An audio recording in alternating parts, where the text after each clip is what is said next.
I think with every good Chimeran enemy, the first thing we kind of think about is what is the player experience that we want when they're encountering these enemies? We definitely wanted it to be more about player choice and for it to feel like the enemy AI was reacting to what the player was doing. And to do that, we wrote something called the job board, basically a tool that designers can use to control how many enemies can be doing what jobs in combat so that they can still have that kind of scripted, good-feeling cinematic battles. And using the job board, they can do things like assign a certain number of defenders or a certain number of flanking enemies or a certain number of just straight-out aggressive guys who are going to run after the player and attack. If things felt more random and you just had guys everywhere acting stupid, you can get into situations where you have big difficulty spikes or the difficulty just completely drops out. It can definitely make the player feel like they're fighting a more intelligent foe.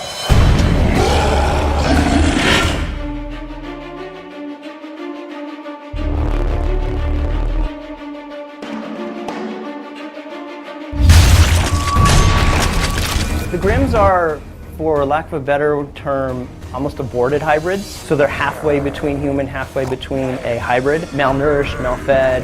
That's why they obviously move a little slower. They tend to be more numbers of them, but they're not as smart or as intelligent as a hybrid. They don't use weapons. They just try to melee or throw whatever debris they can find around them.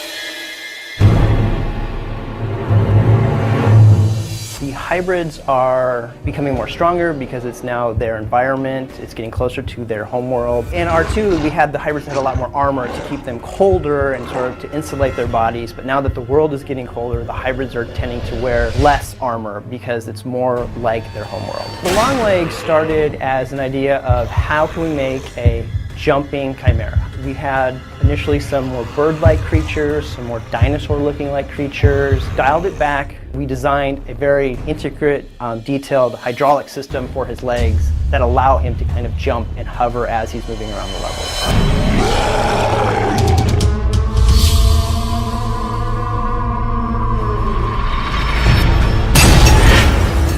The Brawler, we wanted to bring back kind of the intensity of the Titans from earlier Resistance, but have them much more agile, have them be able to come down on you really fast.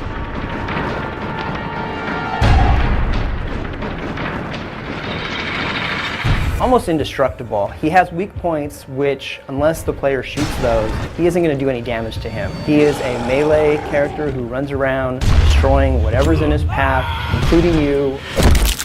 Okay, how do we make that fun? How do you fight that? We don't want it to make it a bullet sponge either. We don't want the player to just kind of sit there and pelt, pelt, pelt, pelt, back up, pelt, pelt, pelt. Animation-wise, we wanted him to feel like he was moving more like a gorilla, like a silverback gorilla.